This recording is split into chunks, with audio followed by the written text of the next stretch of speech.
Gloire à Dieu, gloire au Dieu Tout-Puissant, au Dieu très haut pour sa grâce qui nous fait de nous retrouver aujourd'hui, pratiquement, par rapport à ces 3 semaines de rencontres. C'est la dernière rencontre de ce moment de jeûne et prière, et je pense que cela a fait du bien à quelqu'un dans une maison quelque part, a béni et plus ou moins des familles, des personnes, et réveillé la dimension spirituelle de plusieurs autres personnes. Et aujourd'hui, nous allons clore avec un élément aussi important qui pourra nous servir tout au long de cette année 2020. Et le thème que je voudrais toucher, c'est les 3 ennemis. Les 3 ennemis à livrer au Seigneur. Pour dire simplement, les 3 ennemis encore pour lesquels il ne faut pas se salir les mains. 3 ennemis essentiels à livrer au Seigneur. Parce que c'est important. Et donc, tout cela tourne autour de la vie du roi David. Nous allons donc étudier depuis 2 Samuel le chapitre 15 jusqu'à 2 Samuel chapitre 19. Allons-y pour le premier ennemi. Donc, ouvrons notre Bible dans le livre de 2 Samuel, en son chapitre 15, les versets 1 à 2. 2 Samuel 15, versets 1 à 2. Je lis la parole du Seigneur. Après cela, Absalom se procura un char et des chevaux, et 50 hommes qui couraient devant lui. Il se levait de bon matin et se tenait au bord du chemin de la porte. Et chaque fois, au bord du chemin de la porte, et chaque fois qu'un homme ayant une contestation se rendait vers le roi pour obtenir un jugement, Absalom l'appelait et disait: « De quelle ville es-tu » Lorsqu'il avait répondu: « Je suis d'une telle tribu d'Israël », Absalom, verset 3, lui disait: « Vois, ta cause est bonne et juste, mais personne de chez le roi ne t'écoutera. » Absalom disait: « Qui m'établira juge dans le pays? Tout homme qui aura une contestation et un procès viendra à moi et je lui ferai justice. » Parole de l'Éternel. Voici ce que Absalom va déclarer. Qui était Absalom?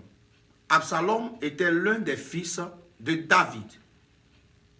Absalom a eu plusieurs comportements et attitudes négatives. Absalom a dû même commettre des crimes. Absalom s'est mal comporté. Et donc, il a fui la maison de son père. Et quelques temps plus tard, il est revenu avec, disons, une fausse repentance. Mais cet Absalom-là, fils de David qui était roi, avait une mauvaise pensée, une mauvaise idée. Il voulait prendre la place de son père. Il voulait remplacer son père. Il voulait prendre le trône. Et voilà sa stratégie. La Bible dit, depuis le verset 1 jusqu'au verset 4 que nous avons lu, la Bible nous dit que Absalom arrive, il n'entre pas dans le palais, il se met à la porte du palais. Et à cette porte-là, toute personne qui vient pour pouvoir rencontrer le roi par rapport à sa situation, à son sujet, à son problème, lui, Absalom, détournait cette personne et lui donnait des conseils selon lui-même pour pouvoir attirer l'attention des gens sur lui et pour pouvoir toucher et séduire le cœur des personnes. Je dis 3 ennemis à livrer à l'Éternel. Nous allons parler de l'ennemi type Absalom. Pourquoi Absalom a pu se riger en ennemi du trône de son père et comment a-t-il exécuté cette pensée? La première des choses, il a fait parce que c'était un enfant orgueilleux. Il a fait parce que c'était un enfant qui était imbu de sa personne et qui souffrait pour chercher à avoir le trône. Il voulait le trône de son père. quelqu'un qui veut le trône de son père, avant que son père ne meure, automatiquement comprenez que c'est un meurtrier. Et il ne veut même pas ce trône-là de la bonne manière. Il veut ce trône-là de la mauvaise des manières. Et donc, pratiquement, il utilise 3 éléments essentiels. Le premier élément qu'il va utiliser, c'est la familiarité. Donc, le lien entre lui et son père. Il était fils. Et donc, tout le monde le connaissait. Cela lui donnait un certain droit, un certain accès. Il avait certaines informations. Et donc, sur la base de cette familiarité, il va aller pour le deuxième élément qui est le positionnement. Il se met à la porte du palais royal afin de détourner l'attention de toutes les personnes qui devaient aller rencontrer le roi. Et le troisième élément qu'il va utiliser, c'est la séduction. Il va dire aux gens, ton compte est bon, ce que tu dis est bon. Il ne cherche pas, il donne raison à tout le monde pour pouvoir les séduire et tourner leur cœur vers lui. Pour qu'un jour, ces derniers-là puissent le soutenir, le supporter et l'établir. Bien-aimés dans le Seigneur, cette année encore s'ouvre à nous. Ne nous leurrons pas. L'adversité sera toujours là. Mais nous devons savoir comment traiter avec les formes d'adversité qui vont se présenter au devant de nous. Qui est Absalom aujourd'hui? Absalom aujourd'hui, c'est une personne qui a une familiarité avec toi. Une personne qui sait des choses sur toi. Une personne qui te connaît. Une personne avec laquelle tu es lié par naissance, par voisinage, ou par je ne sais quoi, mais dans tous les cas, vous avez une relation qui permet à cette personne d'avoir un libre accès à toi ou d'avoir des informations le plus facilement possible te concernant. Et donc, sur la base de cette familiarité, il y a des personnes qui vont se positionner dans des endroits stratégiques de ta bénédiction, dans des endroits stratégiques qui doivent t'honorer. Il se met à la porte du palais royal. Il y a des ennemis à la porte de ta grâce, à la porte de ta faveur. Ils se mettent à la porte du palais royal. Ils détournent l'attention des gens. Donc, ils détournent les gens qui doivent t'honorer. Ils détournent les gens qui doivent te bénir. Ils détournent les gens qui doivent te respecter. Ils détournent les gens qui doivent se soumettre à toi. Ils détournent des gens qui doivent parler du bien de toi. Ils détournent des gens qui doivent consolider ton trône.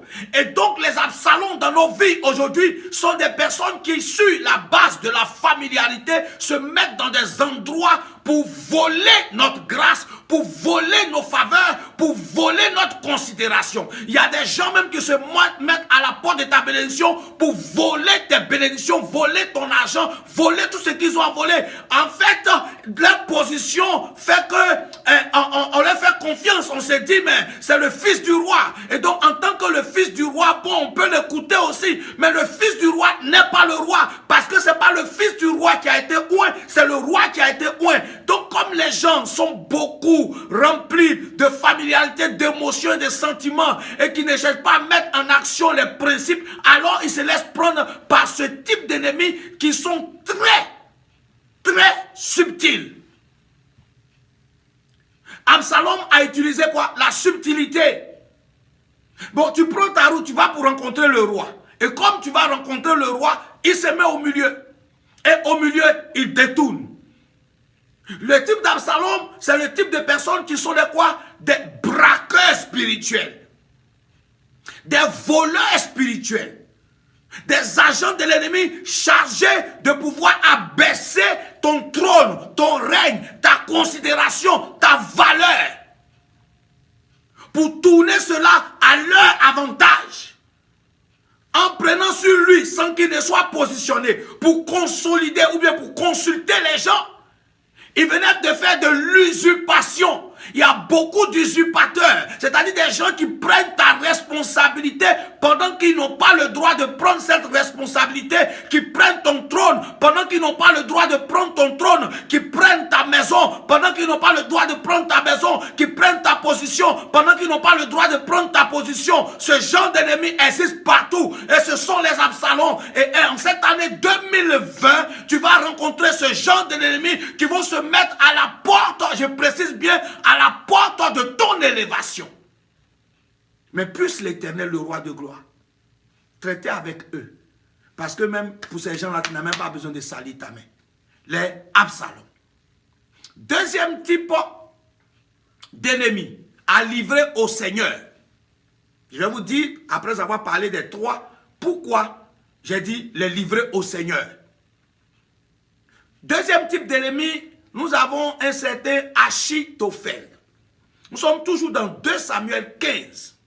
Et là, nous allons toucher le verset 12 au verset 14. 2 Samuel 15, donc on ne change pas de chapitre.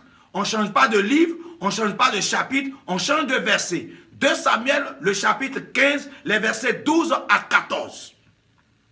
Lisons la parole du Seigneur. Pendant qu'Absalom offrait les sacrifices, il envoya chercher à la ville de Gilo Achitophel, le Gilonite, conseiller de David. Notez, conseiller de David. La conjuration devint puissante et le peuple était de plus en plus nombreux auprès d'Absalom. Écoutez bien le verset 13.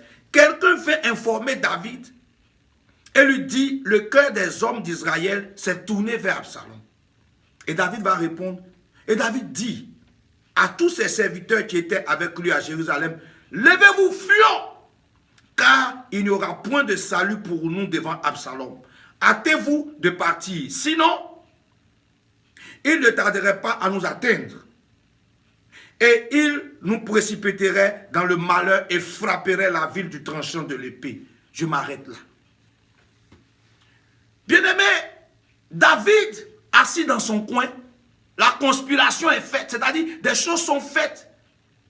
Il a entendu Absalom, là encore il n'avait pas peur parce que c'est son fils. Mais il entend que Achitophel, son conseiller, l'homme qui avait des conseils comme la parole de l'Éternel, ces conseils qui faisaient figure d'autorité dans le royaume. Donc l'homme, on va dire certainement stratégique, le plus proche de David, vient de faire défection. Ça veut dire que simplement, il vient d'abandonner David pour se retrouver avec son fils Absalom. La Bible dit, dès que David apprend cela, il dit, ah, le combat est perdu, c'est pas la peine, fuyons, allons-y. Pas forcément à cause d'Absalom, mais à cause d'Achitophel. Achitophel sait tout de moi. Un conseiller, c'est qui?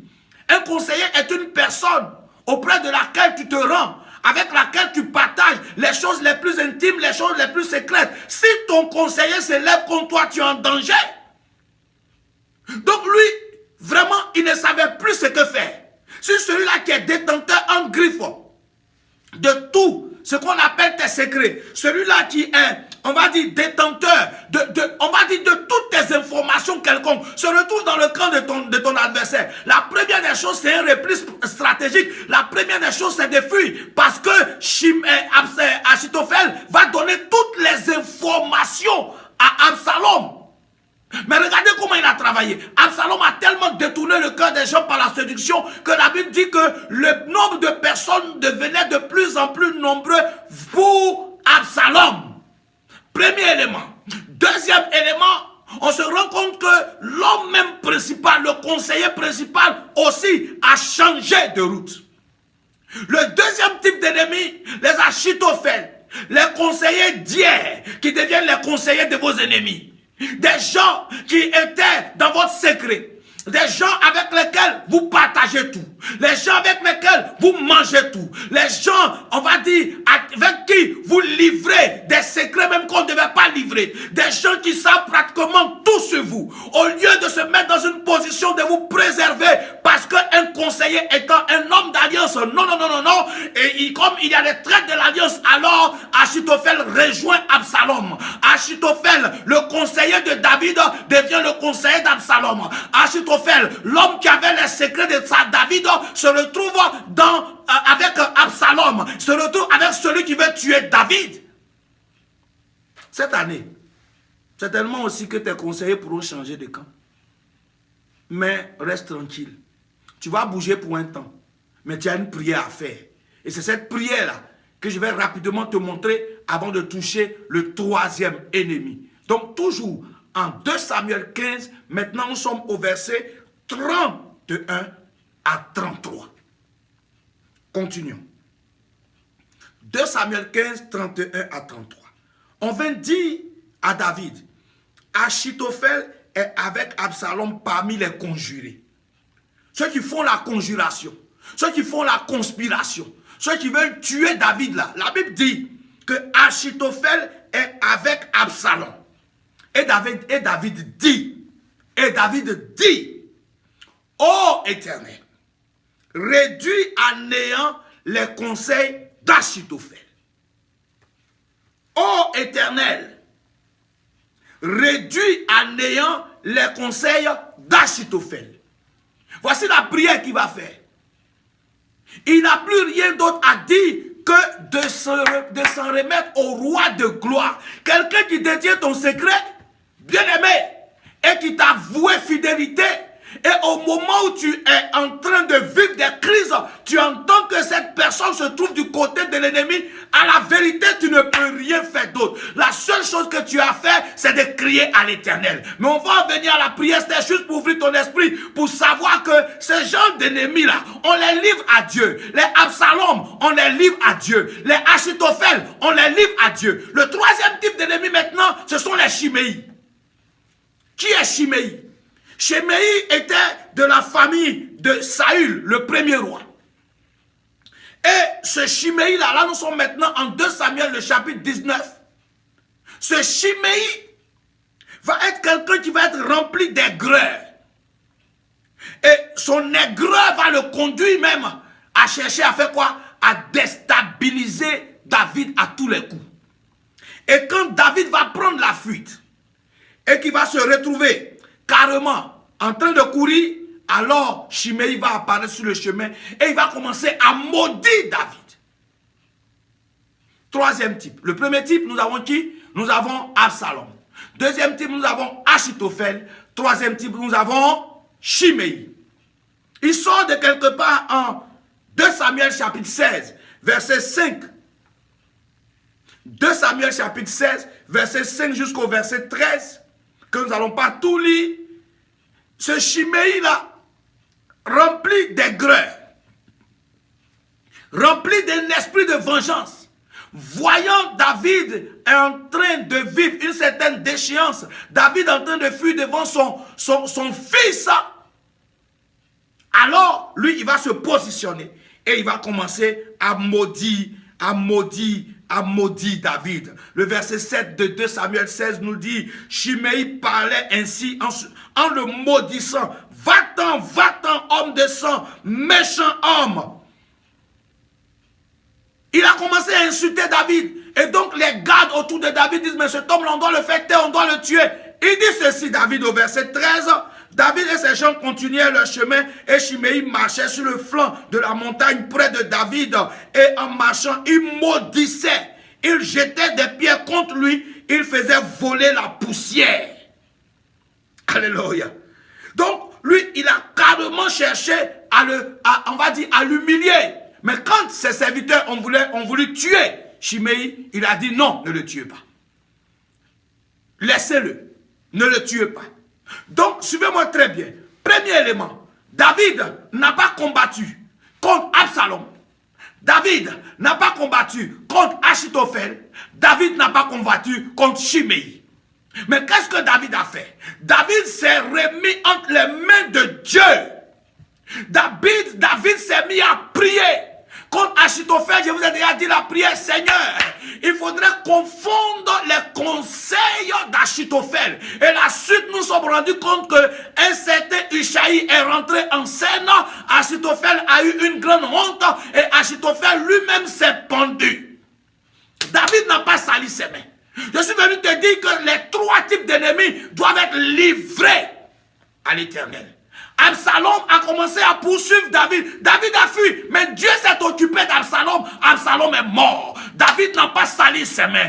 Achitophel, comme je vous l'ai dit, lui-même il est allé se pendre. Shimei, en tant que 3e personne, lui au moins il est revenu et il s'est repenti. Pour dire quoi? Si David l'avait tué au moment où il le maudissait, il n'allait pas avoir le temps de se repentir. Je veux ouvrir ton esprit on va dire en cette fête de rencontre pour te permettre de savoir que tu es aguerri. Tu dois être une personne forte. Tu dois être une personne tranquille parce que la panique donne l'avantage à l'ennemi. La panique donne de l'avantage à l'ennemi. Garde un esprit tranquille et sois une personne stratégique en cette année 2020. S'il y a des gens comme Absalom sur ton chemin qui agit comme toi sur la base de la familiarité, sur la base d'un positionnement à la porte de tes bénédictions, sur la base de ta séduction pour détourner ta grâce, j'annonce qu'ils sont livrés à l'Éternel.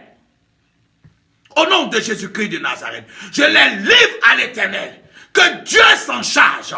S'il y a des gens comme Achitophel qui sont venus, qui sont même rentrés dans ta chambre, qui ont dormi sur le même lit que toi, qui ont partagé la même nourriture que toi, qui ont parcouru des endroits avec toi, qui ont reçu des informations intègres, des informations sûres, des informations secrètes, et qui à un moment donné, en cette année 2020, s'élèvent, passe à l'ennemi pour te détruire. Je déclare que tous les Achitophels de ta destinée soient livrés à l'Éternel au nom de Jésus-Christ de Nazareth. Tout Achitophel autour de toi, dans ton travail, dans ta famille, dans ton entreprise, que l'Éternel s'occupe et se charge de tous tes Achitophels. Je continue et je déclare que les gens comme Shimei, l'Éternel les met dans la confusion. Parce que Shimei a été dans la confusion. Il pensait que c'était fini pour David. Donc il a commencé à maudire David. Mais quand Dieu a ramené David, alors il a changé de langue. Je déclare que les langues qui te maudissaient hier, à cause du principe de la gloire de Dieu, les langues qui t'insultaient hier, à cause du principe de la gloire de Dieu, ces langues-là changent maintenant. Que Dieu rentre dans son mystère de transformation, de valorisation, afin que la confusion soit dans le camp de tous les Shimei autour de toi, afin que ces bouches qui te maudissaient te célèbrent maintenant au nom de Jésus-Christ de Nazareth. La confusion sera dans le camp. La confusion sera dans le camp de toutes ces personnes qui se lèvent contre toi en cette année 2020. Puisse Dieu ouvrir les portes, puisse Dieu relâcher les données, puisse Dieu mettre la confusion autour de toi, puisse Dieu te donner de l'assurance, puisse Dieu te donner d'être fort, puisse Dieu te donner d'avoir un esprit tranquille, de savoir garder la tête froide, puisse Dieu te donner d'avoir un cœur plein de sagesse, puisse Dieu te donner d'être un stratège en tant que guerrier, pour ne pas réagir n'importe comment, mais de savoir marcher comme Dieu le veut, afin que là où la confusion doit venir, la confusion vienne parmi tes ennemis, afin que là où le suicide doit venir, tes ennemis se suicident, afin que la débandade au niveau de tes ennemis aussi arrive, et que la grâce excellente de Dieu soit ton partage. Ne salis pas tes mains, livre-les à Dieu. Ne salis pas tes mains, livre-les à Dieu, livre-les à Dieu, afin que ces personnes-là sachent que tu sais le véritable Dieu. Absalom est mort de sa belle mort. Achitophel est mort de sa belle mort. Et Shimei s'est repenti parce que l'Éternel avait repositionné son oint. Je finirai en disant ceci, que le roi de gloire te repositionne, que le Dieu véritable te repositionne, que l'Éternel des armées te repositionne. Oui, après ces 3 semaines dans la présence de Dieu, sois galvanisé, sois renouvelé, avance, fonce, progresse, crois que le Dieu d'excellence est ton partage. Il est avec toi et que les promesses qui ont été relâchées sur ta destinée, ces promesses-là vont sûrement et certainement s'exécuter. L'adversaire viendra, l'adversité viendra, mais n'oublie pas que tu es plus que vainqueur par celui-là qui t'a aimé, à savoir Jésus-Christ de Nazareth. Tu es plus que vainqueur et que la grâce de l'Éternel t'accompagne. Même quand tu traverses des moments de vacillement, puisse l'Éternel te repositionner. Quand l'ennemi vient t'acculer, puisse l'Éternel les enlever. Afin que toi tu continues par sa grâce. Dieu est avec toi, Dieu t'aime, tu es un vainqueur, ne baisse pas les bras. Puisse cette année être effectivement une année d'excellence pour toi dans ta vie, dans ta santé, dans ta vie de tous les jours, dans tes business, dans tes affaires, dans ton foyer, à tous les niveaux, sur la vie de tes enfants. Puisse le Dieu de gloire relâcher une grâce excellente et puissante afin que son nom soit glorifié dans ta vie. Au nom de Jésus. Amen.